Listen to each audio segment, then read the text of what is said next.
Simultaneous raids across the country, locations you can see right here in this expanding crackdown on one of the biggest fraud networks in the United States. Today, law enforcement was seen outside, as you see back here, a store in Richardson and at stores in Georgia and Florida as well. So local connection, JD Miles capturing the moment that officers did arrive in Richardson.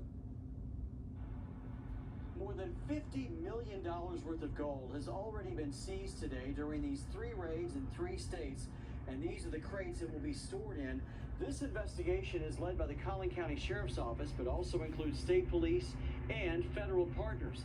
This jewelry store in Richardson, like others raided last month in Frisco and Irving, you may remember, is accused of laundering stolen gold that was purchased by victims of an elaborate fraud scheme. Milani Jewelers on Central Expressway became the 3rd North Texas jewelry store to be raided this year by a joint law enforcement operation. A tactical team of 20 SWAT officers disarmed the security guard and detained 13 employees before seizing gold bars, coins, and jewelry inside the store.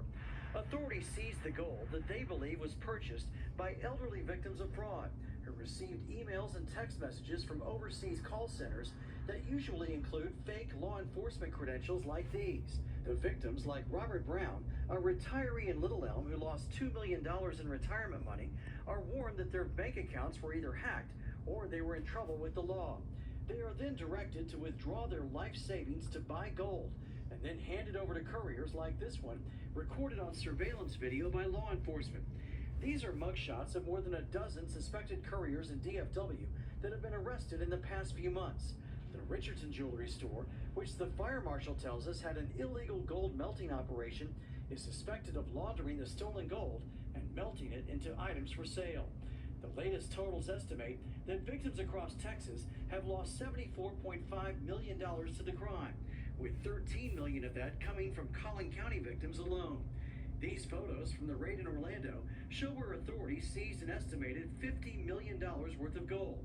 In Atlanta, more than $40 million in gold bars, coins, and cash were seized that authorities believe may have been originally purchased by some of the fraud victims here in Texas. And this is that gold smelting operation that the Richardson Fire Marshal says was illegal. So far, this investigation has netted about 20 arrests, but the most important thing authorities want to see at the end of this is to recover money for the more than 200 known victims. In Richardson, JD Miles, CBS News, Texas.